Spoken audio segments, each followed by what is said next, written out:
we got a few people trickling in, so we'll get started. As more people come, then we'll go there. So let's just start off with some introductions. So some of you guys may already know. Hey, Steven, what's happening, man?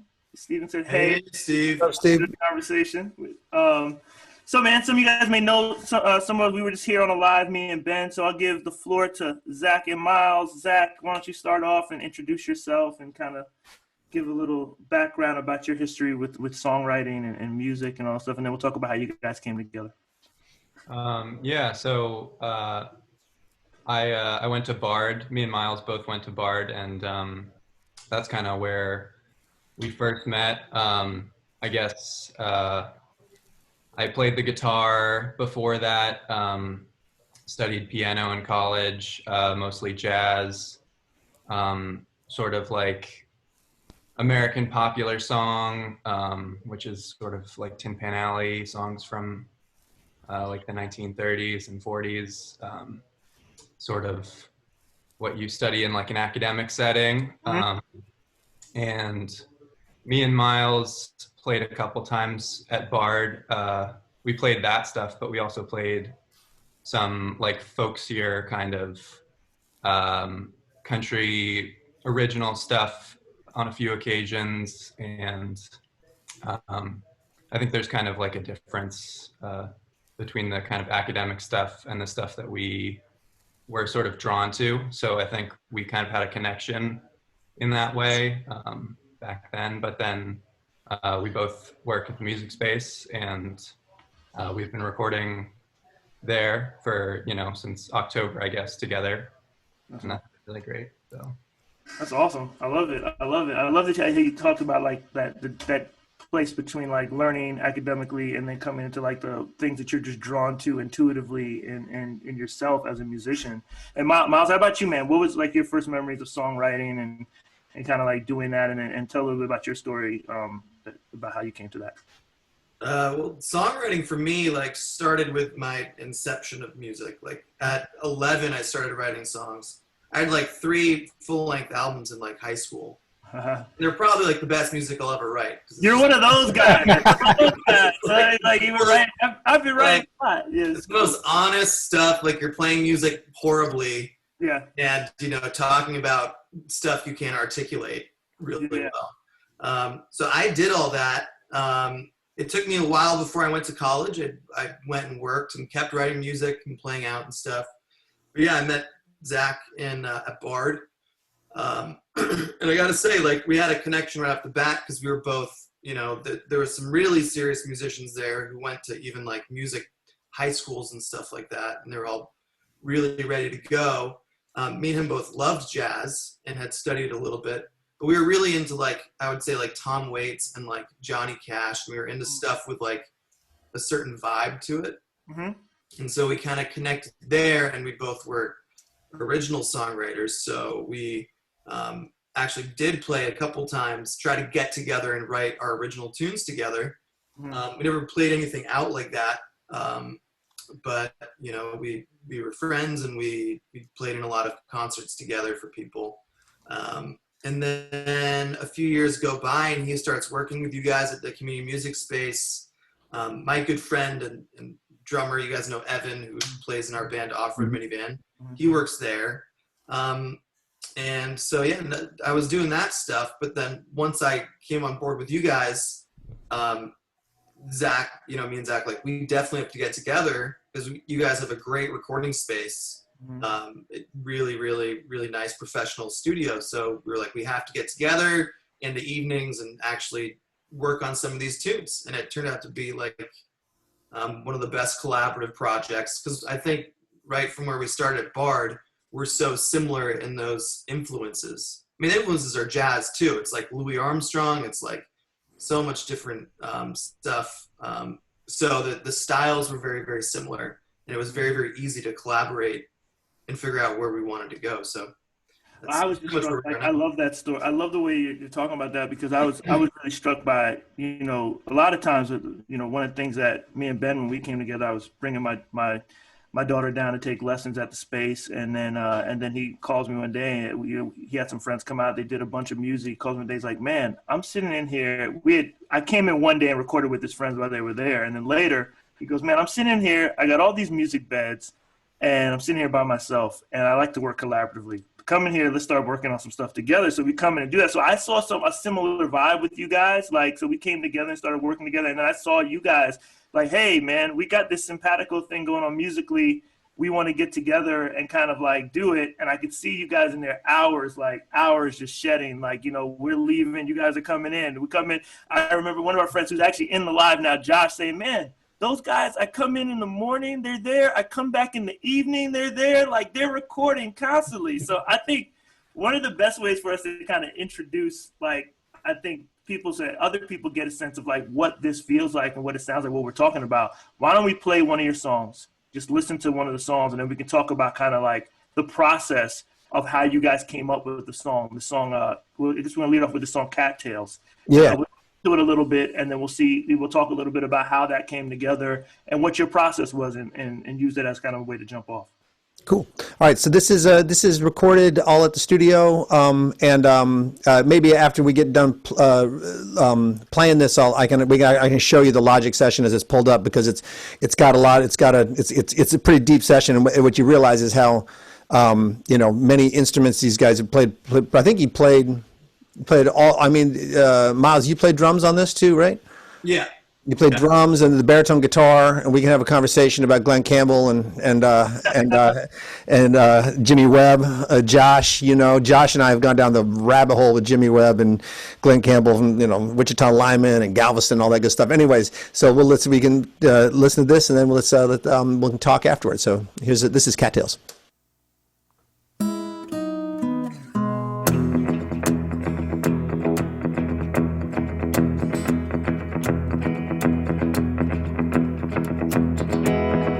Cattails growing by the guardrails, purple loose strife, Queen Anne's lace, red wing, blackbirds diving off the wires, sun flaming on the Catskills. I'm gonna miss this place.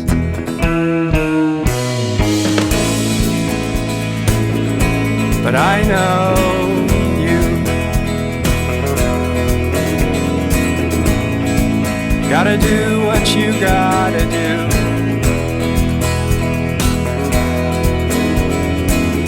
And if you're leaving, I'm leaving too. Peaches ripening in the valley, ladders left leaning when the picking's done. I'm doing 80 with the music blasting all the way down Columbia County 31. But I'm almost home. By the time I hit 23,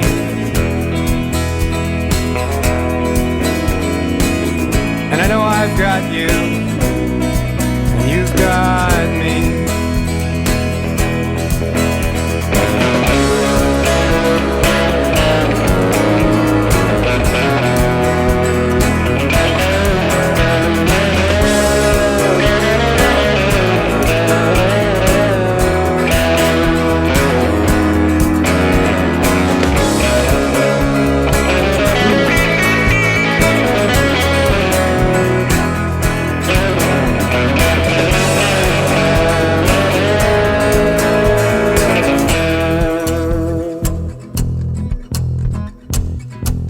Cattails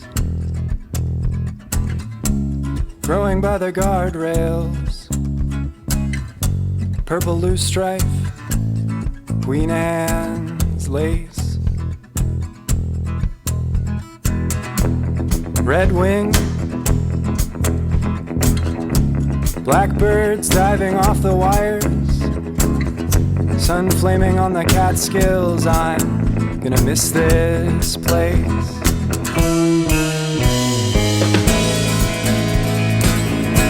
But I know you.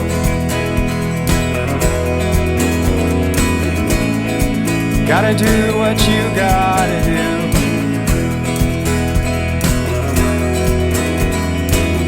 And if you're leaving, I'm leaving too.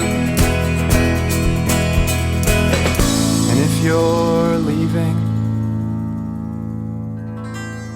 I'm leaving.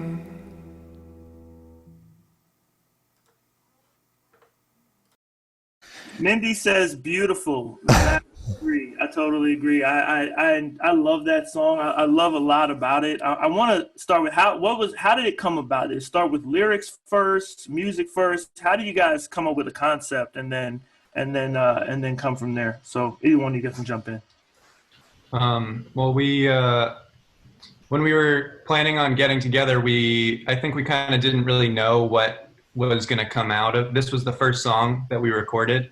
So we didn't really know what was going to come out of us like getting together in the studio, and we kind of just decided we would like try one of our ideas one week and the next person the other person's idea, and we sort of went back and forth and did a song a week. And so half of them Miles sings and half of them I sing, and that one was a song that we recorded. Sorry. That one was I came in with like the lyrics and like a chord progression, but there wasn't sort of like a structure to the song. It was more just like verse, chorus, verse, chorus, although the chorus the words aren't the same each time. So yeah, I guess it was kind of lyric driven at first, but it sort of took on another kind of. And I remember this track from the beginning was really bare.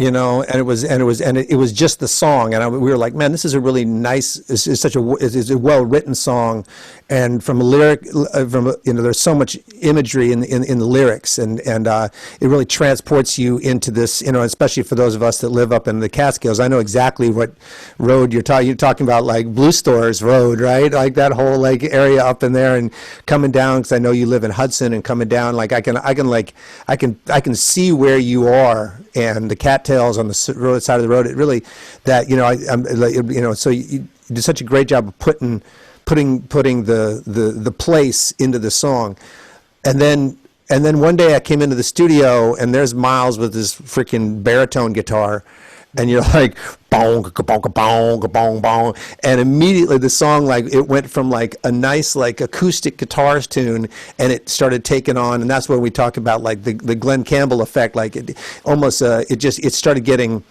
orchestrated in a way where there's just so much happening on that, and so it was interesting that you maybe Miles, you can talk about the collaboration of moving it from a kind of a folk acoustic guitar type of track into a much bigger sort of track. Yeah, well, I'll say right off the bat, I could tell from the chorus chords is the 1 chord to the 4 chord, and very open voicings. Maybe I'll just try and play it for you guys. Yeah. It's this open E chord, and then he's doing this A chord, to like A sus, really beautiful. So I could almost tell that it wanted to be like a bit more of like a bigger, grander pop song rather than like just an acoustic song, because those chords were like really, really powerful. So like as soon as he played it, I was like, that's a hit. Like we love saying that to each other. Yeah. We got a hit right there. That's cool. So all I did was like, we should put in a bridge. It shouldn't just be like one verse, like just, verse, chorus, like you said, Zach. It was like, do that, then give him a bridge, and then do another ending chorus, or another, for us, verse, chorus. That's all I really did. Yeah.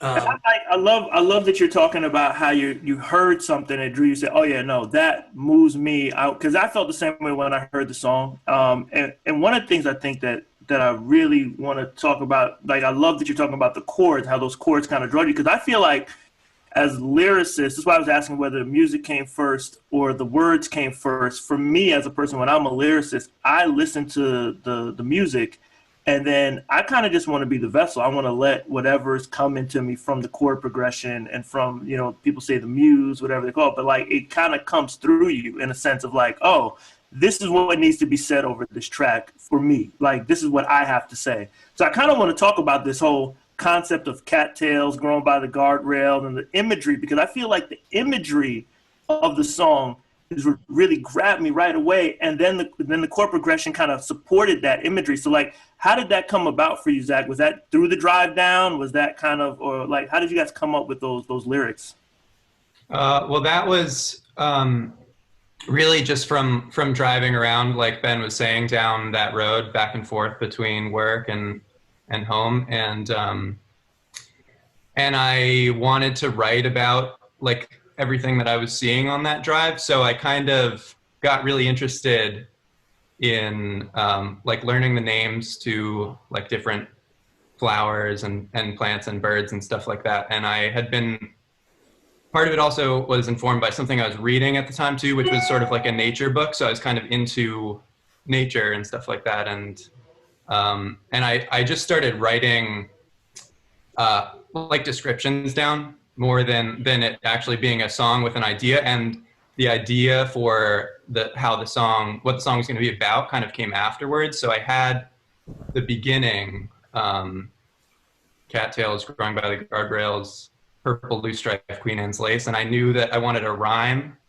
for that lace, but I didn't know what it was going to be about. And then when I kind of just said to myself, I'm going to miss this place, I knew that I was writing about my girlfriend, because you know, I when I wrote the song, I sort of didn't know if I was going to have to leave the Hudson Valley because she was applying to school, and so it was kind of like this thing where I was like really sort of drawn to the place, and you know, the Hudson Valley is like an amazing place to live, and but it's sort of like a love song, I guess, too.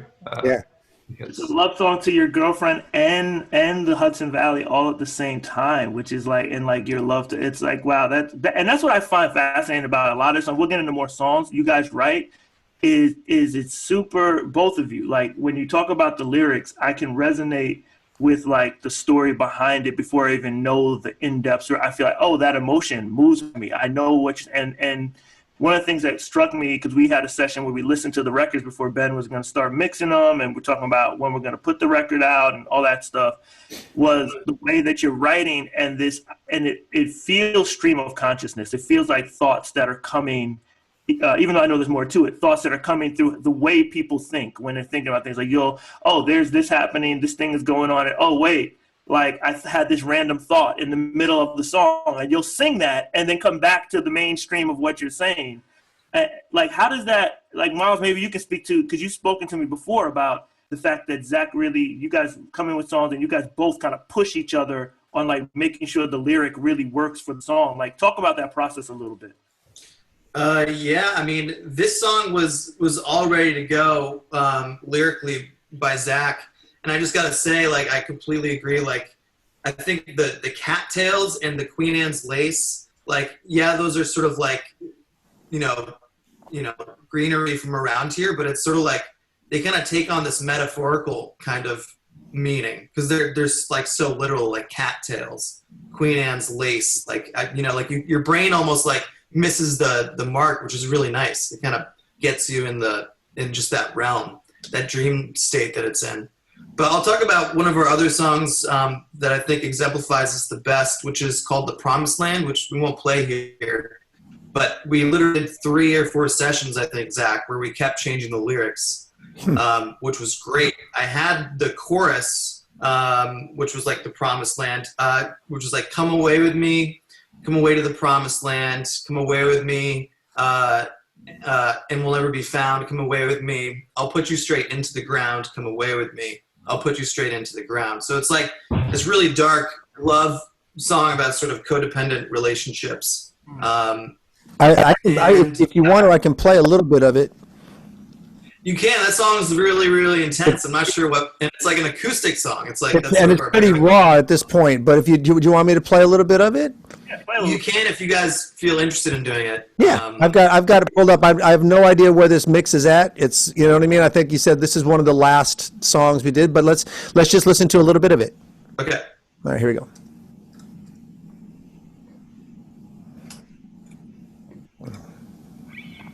Here it comes.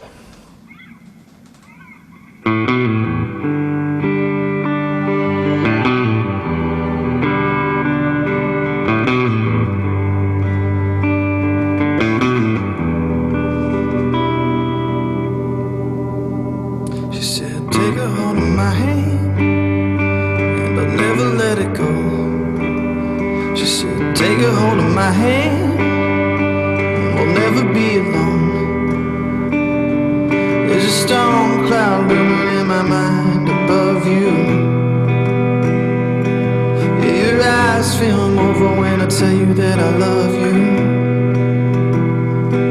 But when I hear myself, I know the words aren't true. Because truth be told, I don't love you like I used to.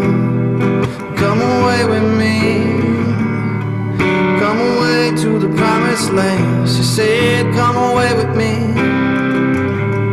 Come away and you'll never be found. She said, come away with me. Yeah, I'll put you straight into the ground. She said, come away with me. Come away with me. I'll put you straight into the ground.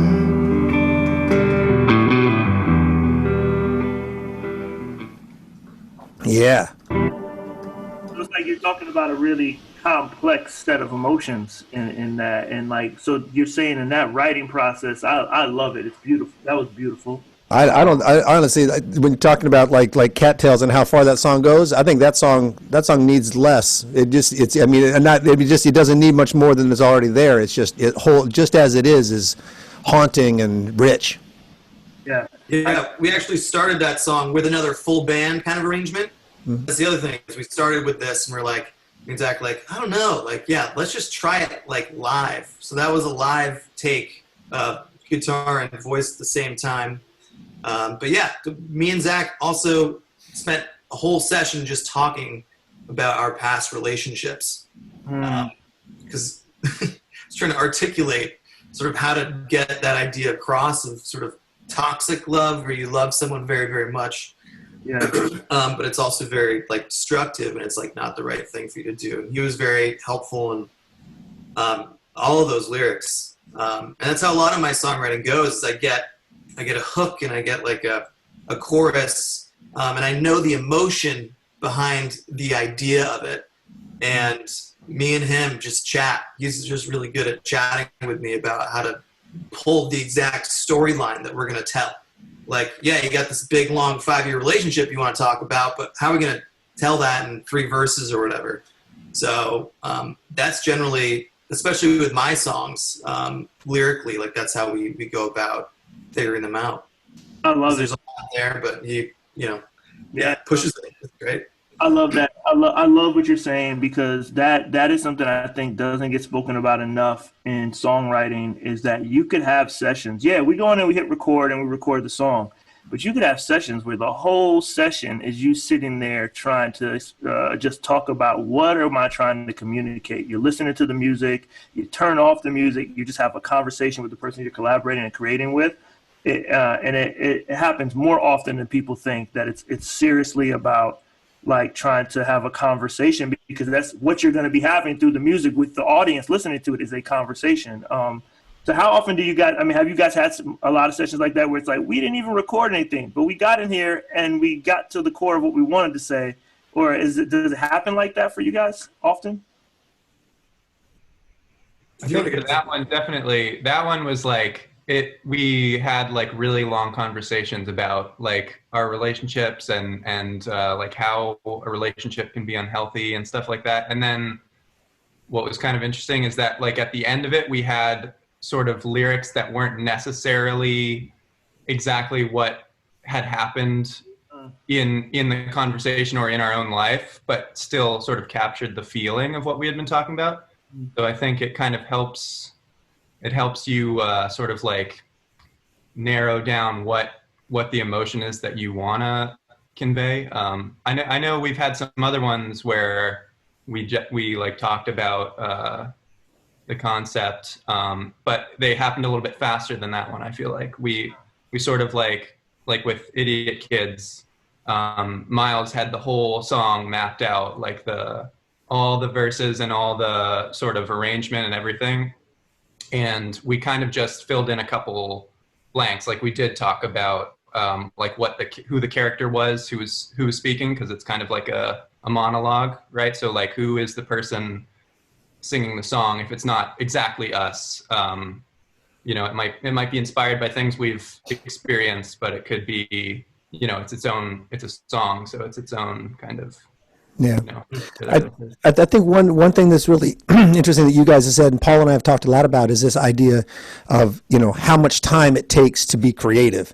And you can't necessarily just sit down and be creative. You can't go, I'm going to sit down and be creative now for the next 45 minutes, you know. And this basic idea that, you know, like it takes about 4 hours of work to get an hour of creativity, you know, that you really, and what's funny about that is I was just thinking, because Paul and I, the podcast that we started is called Space and Time, and this whole idea that like those are the two things you really need in order to be creative, right? Is you need space, and which is something that's very difficult right now in the world that we're in, because, you know, like I'm in my basement, my wife is 20 feet away running her business, my kids are here, so that sense of space is not necessarily a physical sense, but it can be a physical sense, but it can also just be mental space.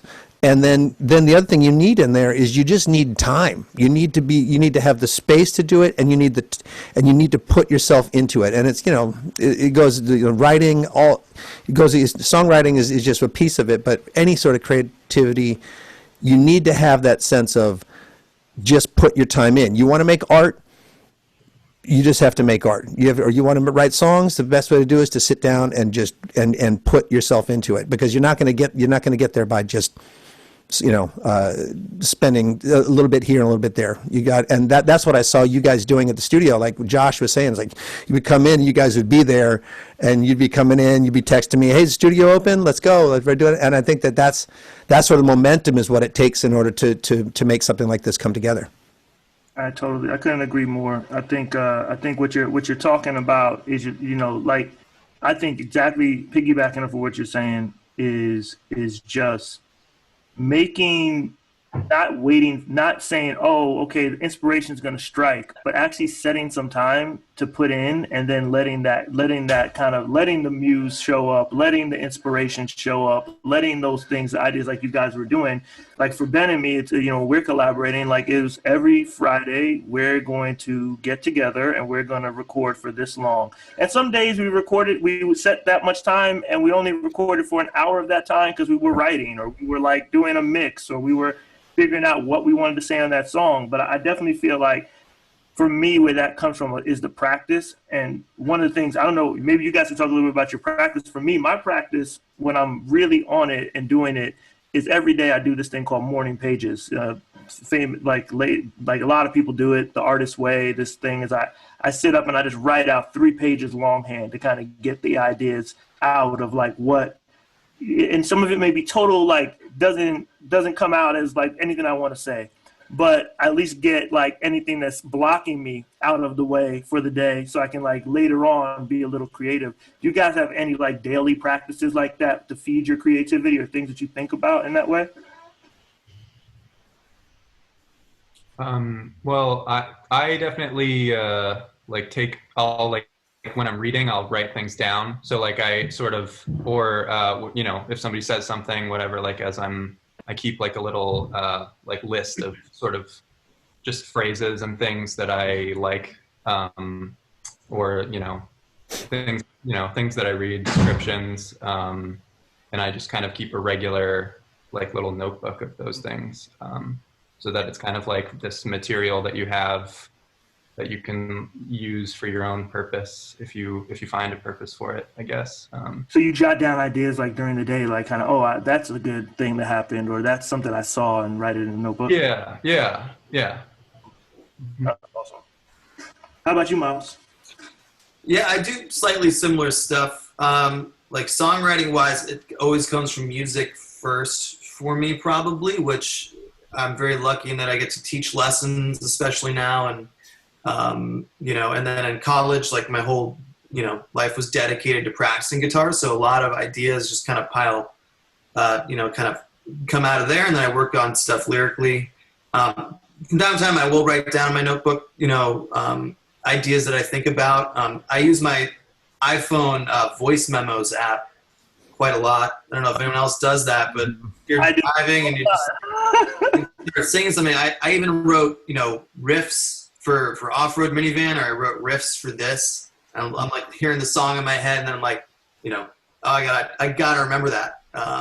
And so I'll use that voice memo app for both musical and like lyrical kind of ideas. Tons of voice memos. Yeah, totally. I pulled up, actually, we did a song recently. Actually, it's a song that I was struggling with the lyric called me, Josh, and Ben one day in the summer were at his house. It was like for his birthday, I think. And we were just hanging, and we were going to play music with all of us together. And then like a couple of people had to go home. And he was like, hey, man, let's just play. So we started playing, and we came up with this song maybe a year ago, and we played on the voice memos, recorded it, and then I'm actually flying out to go see my daughter play volleyball, and I'm like just going through voice memos. I'm like, holy crap, we wrote a whole song. Why didn't we record this song? So when I got back, we actually went in and recorded the song. And when I'm in the room struggling with the lyrics, like I have like a couple of things talking about like Zach having this kind of thing that you talked about earlier, Miles. But I'm like, man, yeah, I'm writing this song. It's about this girl, and she got we both like each other, but we're not connecting, like how to let down our guard. So it's like this whole thing. And so she's like kind of guarded about her stuff. And it's like, I'm using this analogy of poker. And he's like, oh, so it's like keeping your cards close to the vest. And I was like, yes. And that line ends up in I'm like, yes, your cards close to the vest. You're super good at that, Zach. You're super good at that, bro. So finding the words for like that expression or that emotion, super good. Yeah. I'll just say, like, Zach's really good at creating visual like lyrics, which is such a unique kind of thing. It's just nice to, he paints the picture. You can say, I feel this way, I feel that way, but he'll like come up with a good phrase that like puts you in a setting and a place that encompasses like a lot. Yeah. Yeah. And maybe one thing you guys can talk about a little bit too is the importance of collaboration. I mean, Paul and I know this so well because we basically found each other, and same with, Josh Kala, who's in the mix here. And like, just when you find somebody who's a musical compatriot, somebody that you like have synergy with, the sum of your parts is so much more than just two people. And if you look at the history, the last 100 years of songwriting, and it goes from everything from rap to folk and rock and country and jazz, Oscar and Hammerstein, Lerner and Lowe, Lennon and McCartney, going ahead, Carole King and David Goffin, like teams have been the foundation of great songwriting. There are some lone wolves out there, but even like Tom Waits is somebody who writes with his wife. Like his wife writes a lot of his lyrics. So that maybe you guys can talk a little bit about the collaboration of how because it seems to me that Zach, you're more on the lyrical side, and Miles, you're on the musical side, but you guys both crosses over. It's not just one or the other. Yeah. Yeah, I mean, I think it's sort of like one of the most important parts about it is sort of like trusting the other person and like knowing that the other person has like really good ideas, and like being willing to sort of listen, and like when you're trying to be creative, sort of shutting your brain off so that you can hear what the other person's saying, because the other person can have these ideas and you can sort of miss them if you're the kind of person who's like so into your own stuff that you like don't hear. It's like having a relationship with somebody, you know what I mean? Like you have to kind of you kind of have to like respect the other person and hear what they're saying, because it's, you know, that's how it's gonna. Yeah, listening. Yeah, exactly. Listening keeps coming up in all these conversations about musicality and musicianship and collaboration. It's I mean, there's a theme that I hear like in all the conversations I've had throughout my creative life, and in these two conversations we've had on this iteration of like what we're doing. That listening part is super key. How about you, Miles? Are you want to add anything to that? Yeah, I'd say it's like the exact same thing. And then the other thing is, it's also what Ben was talking about earlier, and you. It's like I could have put out this song, "Idiot Kids." So I knew it was a good song, and I could have put in some filler lyrics, because you just get really, everyone who writes a song thinks it's like the best song, and it's really good to like teach yourself that, you know, there's just a sort of ego that goes to it. If you write a song and it's kind of okay, everyone's like, oh, I just wrote a hit, I'm like the best. Like, and then you stop right there. And I think with Idiot Kids, I had that song for a few years, you know, no lyrics, just have the chorus, and a few go-to lyrics. I'd kind of freestyle over it. And I just knew it was good. I knew I could make it good. But like, when you work with someone who pushes the song to be the best it can be, which is like, no, don't just put in like sort of those filler lyrics that you have that aren't fully fleshed out. Like, let's do the song 100% justice. And then the song is elevated and you don't even realize it. You know, it's the same structure, but now everything ties in and connects perfectly. So having someone to work with helps you push your own music that way. I'm sure I did that like with Cattails. It was like, yeah, like let's push it to be 3.5, 4 minutes, not like a 2-minute song, because it's that good. And let's just get like the bridge and the guitar solo and all that stuff in there to beef it up. So I think it goes, you know, both ways for us. Yeah. And inherent to that is also compromise, right? Because that any relationship, you know, anybody who's in a relationship of any sort, you recognize that like there's going to be moments where you have something that you really think is important to the song, and the other person feels like it should be something else, and that sort of moment, and the answer to that question, Paul and I have talked about this a lot of time, is what serves the song, right? It's not about you. It's not about the other person. It's about what serves the song.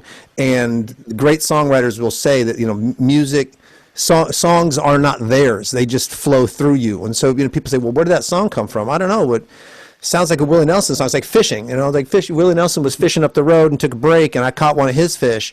You know, like that's like this. Like it's like, oh man, this is like the moment of like of your influences and what you listen to and the communication, the conversations you have. But then when it comes out of you, it's like, well, how did I write that? Like that was just, it was, you know. And then when you share that with somebody, and sometimes with Paul, it was like, well, man, I really like that guitar part. I like where I was going with it. And then like you'd hit mute, I'd be like, oh, it's better. You know, like you want, like, so what serves the song? You know what I mean? Beyond what serves yourself.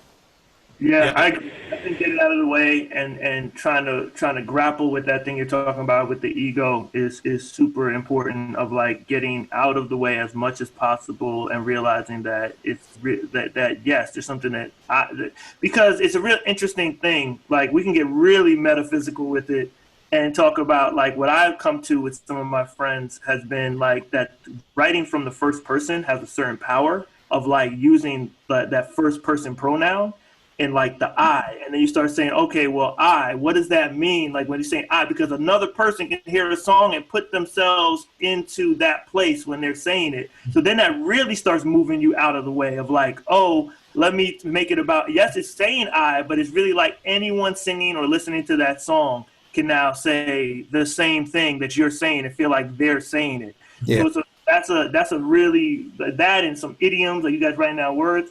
But I want to get to some of these questions because there's a lot of people asking questions in the comments. I want to, before I get to the question, say a shout out to one of my dear collaborators, talking about collaborative processes. I've been in a hip hop group for years besides the collaborations that me and Ben do called Duality. So JD, what is up? I'm happy he's in the building. This guy and me have been in studios for hours on end, talking about hours, like same as me and all you guys. So love that you're here, brother. And so let's get to some of these questions. So Arthur has a question, and Steven, I'm going to grab Steven's, then we'll grab Arthur. So one of the things that Steven was asking about was how you feel about like rhyming. Let me find it. It's up in I got it. So how do you feel about rhyming verses and choruses versus unrhymed lyrics? Yeah. So I'd love to hear you guys' thoughts on that. I think rhyming kind of helps determine what you're going to say. So like if you you can kind of rely on it like a crutch when you're writing. Like if you have a line and you know the next one is going to rhyme, there's only so many options you have for something to put there. So it kind of makes things easier. But I've definitely heard songs that like don't rhyme that much, or do things like Suzanne, like the Leonard Cohen song, where they're not really rhymes, but all the ends of the phrases have this similar kind of way that he stresses syllables and stuff like that. And I really like that. You know, I think that's really cool. I know you really like it because I've heard you do it. You've written something. You've written something like that. One of my favorite ones, I don't know if we're going to play it. I don't think it was the one that where you were writing and you're sitting there and you described like something happening in a restaurant and it goes off like totally like the coffee's cold and you mentioned this whole thing and I'm just like, what just happened? Like, where did his mind go? And then like, you get right back to it. And it was amazing because it was like exactly how I think.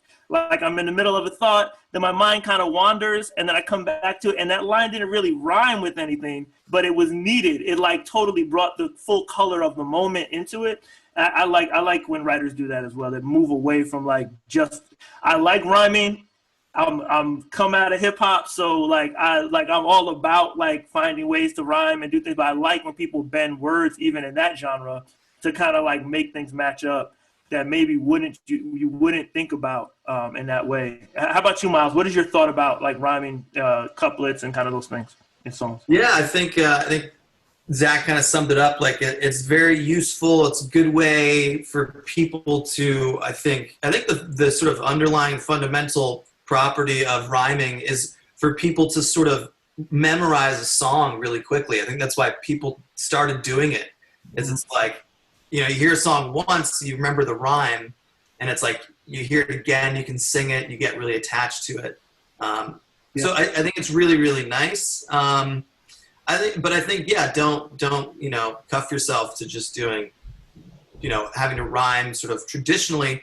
One thing, we'll talk about the song later, we'll keep doing questions, but like in Idiot Kids, I wrote, she wanted to run, she looked like trouble.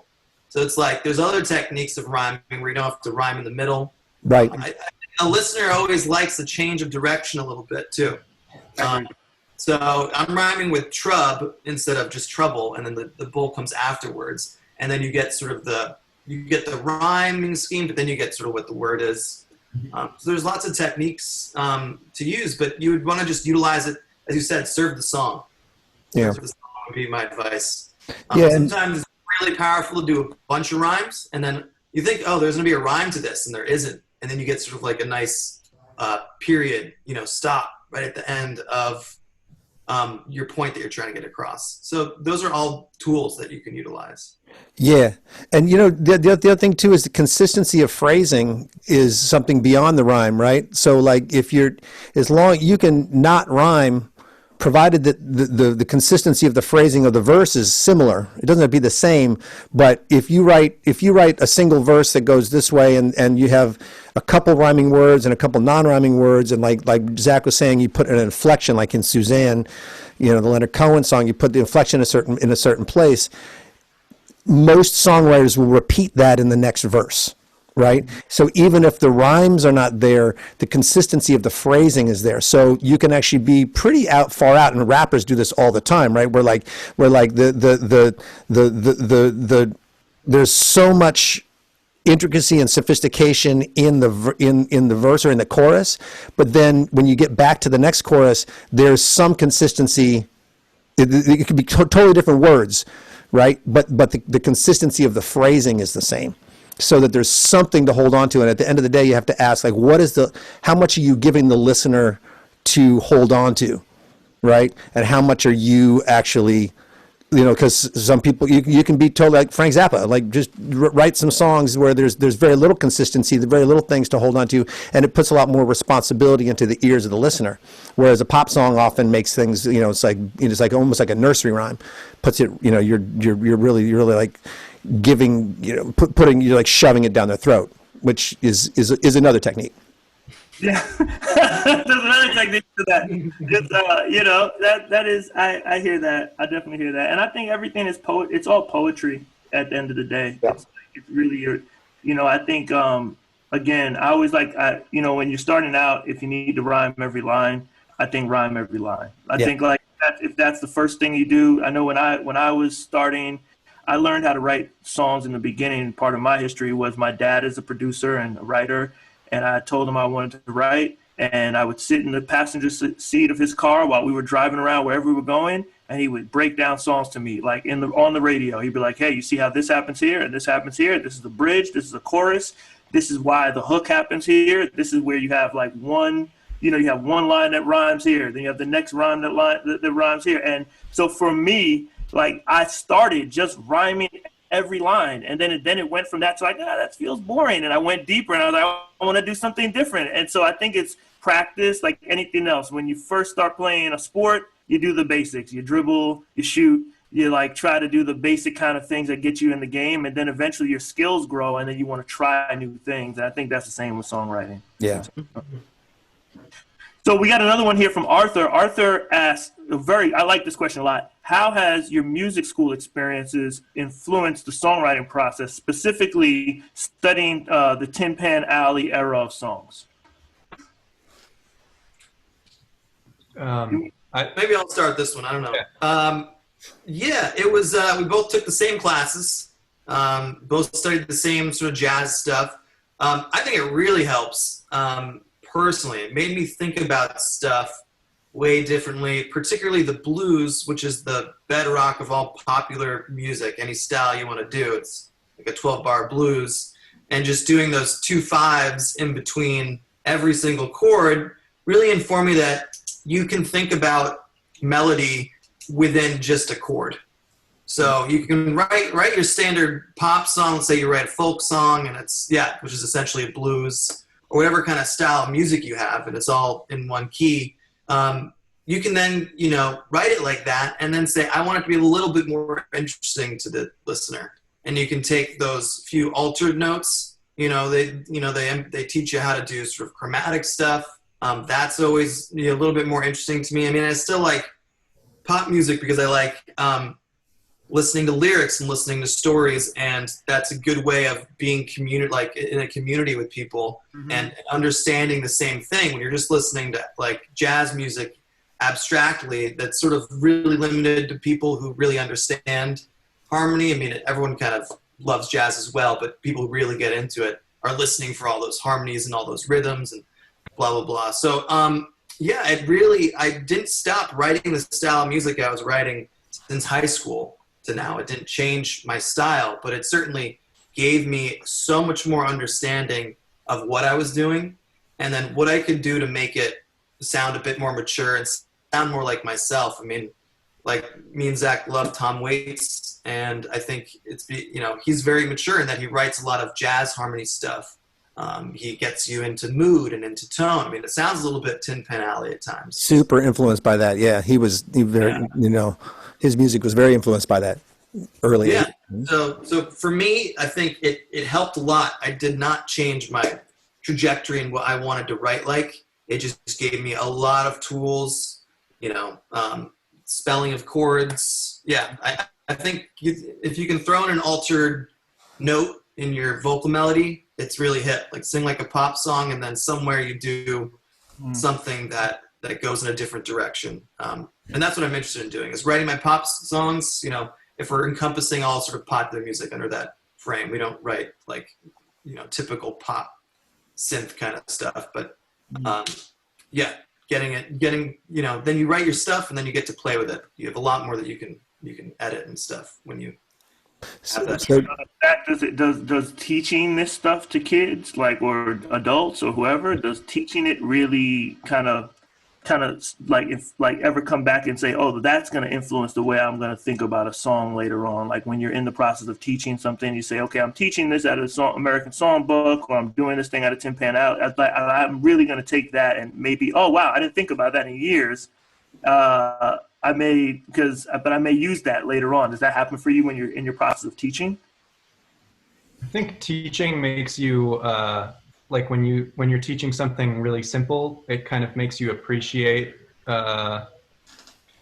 music in a different way, especially when you're teaching like kids or people who are like beginners. It kind of gives you this sort of like new appreciation for something that you might not pay as much attention to. Like if you're teaching like a Beatles song, it might be, there might be this, like a chord in it or something that you've seen a bunch of times, but then when you're kind of looking at it through like somebody else's perspective, it kind of gives you, I don't know, just makes things a little fresher sometimes. So they say you never know what anything is until you teach it. Like I remember when I first started teaching, people would say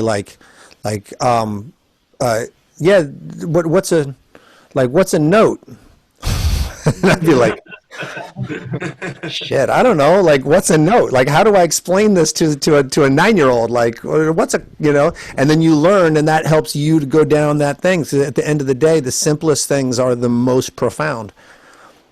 I agree with that. I heard this quote from Einstein that always makes me think about it when teaching, and this applies to music or anything, but music. He said, if you can't explain it if you can't explain the concept and a 4-year-old can understand it as well as the most advanced thinker can understand it, then you don't understand it yourself. Right. That is like being able to think about how can I take this complex concept and break it down into like the simplest form.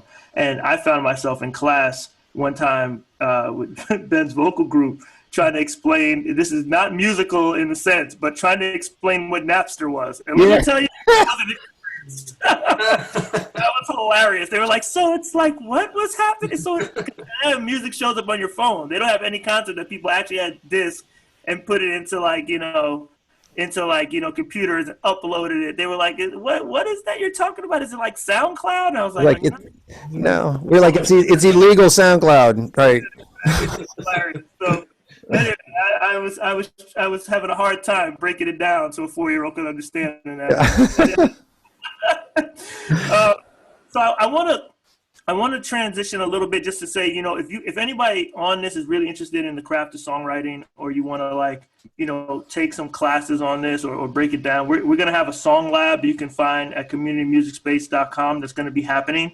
You can go over there, enroll for the class. We have some great options as far as everybody's having some people are having tough times with finances and things right now too. So we have some options as far as scholarships and things, or if you're ready and you can do that. And some of us will pop in the class and help out with some of the songwriting stuff. So you guys can do that there. And you also can take private lessons musically with any of these guys, Ben, Zach, Miles, whether it be voice, piano, guitar, whatever you'd like to study over, and you can go sign up at Community Music Space and do that there.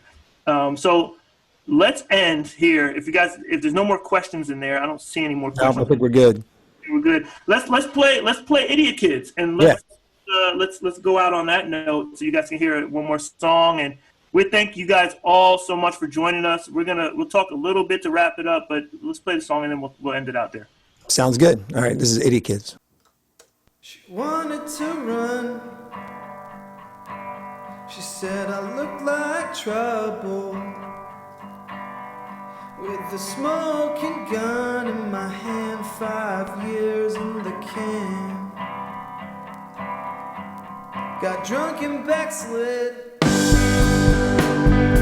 I'm that idiot kid, going nowhere fast, low on gas, couldn't run from the past. It's all about you. You don't think what you do. I don't know what I saw back then, but never again.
stuck in luck with the rest of your life. You stuck a knife in my side when you said goodbye. All the bad things I did, yeah, I'm that idiot kid. I know I'm so wrong and you'll never hear my song again and again, and I want it to end. I said never again. Yeah, I want it to end. Yeah, never again. I said I wanted to run. Oh, forgot. It started again. I like that one, man. Good. I like that. Oh man. Well, thank you guys so much for coming and doing that. And before we close it out, just you have anything you want to say about the inspiration for that song? I know we spoke about it a little bit throughout. Did you want to close out with anything? Yeah, I'll just start by saying it was a different songwriting process than with Zach. That one, like we said, we had the form and the way the song is played made you know. You had to fit within that, which was an interesting way of trying to come up with words to tell a story. And Zach really was, helped, to figure out what it was about. We knew the chorus was like, I want it to end never again. And there was a lot of different ways we could have written that song. And yeah, Zach, you can take it away from there. Oh, I think you're muted. Sorry. It was kind of interesting because we were like playing it sort of just together when we were like trying to figure it out, and Miles was singing it, and he was singing these lyrics, and I didn't even know that he was just making them up on the spot. I was like, yeah, like let's record that one definitely. But then we like sat down and it was like time to record vocals, and we were like, oh, we gotta like write some lyrics. So then we kind of like talked about, like who the person was. Like we had sort of a not as long a conversation, but like a conversation about Yeah. I like, there's a couple things about that song that stick out to me. One is, I always love it when there's a guitar line that's doubling the vocal line, like the like having that like instrument. And I always think about that Prince song, that Diamonds and Pearls album, where it's like a distorted guitar and a flute, and they're playing the line simultaneously. That song always sticks out to me as like, Right, that's what it's called. get off. Yeah. It's just I love that, and that also goes back to all those early, you hear that a lot in the early '70s recordings and stuff like that, going back to Glenn Campbell and all that sort of great music, and there's all these melodic motifs that go along with the lyrical lines, and I think that's in. The other thing I just want to say that I really like about the way we did the song is that there's anticipation of things going away and coming back, and there's that whole break near the end where like you're waiting for the drums to come back and then they don't, you know what I mean, and it goes longer than you think it's going to go, and then it goes doom doom doom, and it comes back in. But really, like, playing with the listener's sense of expectation is such a big part of the craft of songwriting, and you did a really good job in that, of playing with our, like, oh, here it comes, no, that wasn't it. Oh, here, you know what I mean? Like, so you're giving people enough, but not so much that it's just obvious. What I really love about it, I get into feelings and feel like because my thing is like we've talked a lot about the technical and all this other stuff about songwriting, and we talked about, we haven't really gone to producing so much, but a lot of songwriting. But ultimately, it comes down to when you hit play, what do I feel? Like what do I feel when I hit what jumps out? And the minute I hit play, I was like, oh, this makes me feel like what I used to feel like when I was a kid listening to Weezer and Nirvana and all those 90s grunge rock bands that made me say I still love rock and roll.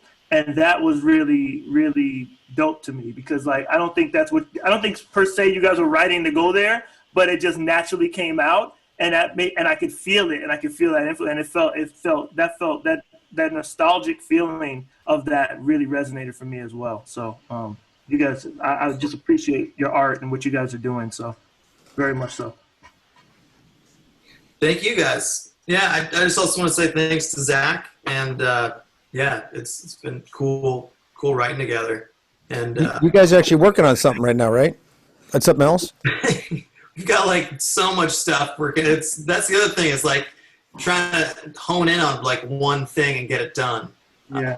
We have like a country album idea that we're working on, like a really old school country album, like honky tonk era style / spoken word projects.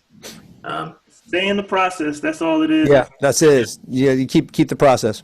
Keep the process going, and thank you to everyone too, man, that joined. We really appreciate it. We hope you guys go and check out the site and see if there's anything there for you to learn from. As you can see, these guys are really talented, and there's a lot of exchange in their teaching style of their skills and things that they do. So I just want to thank everybody for joining. I want to thank you guys, Zach and Miles, for coming and sharing and giving us the insight into like how your process is. I really appreciate it. And of course, Ben, thank you, sir. Paul, are you doing this tomorrow again? Is that happening, or we are? We are. Yeah, we're gonna be back here, but tomorrow's gonna be a little switch up. It's gonna be me talking to Jesse about film. So we're gonna just get into some film stuff. Jesse Ralph is a independent filmmaker and works also in the film industry. If anyone knows my background knows for years I've worked in the film industry and also studied that in school. And so we're going to talk shop. We're going to talk about filmmaking process from,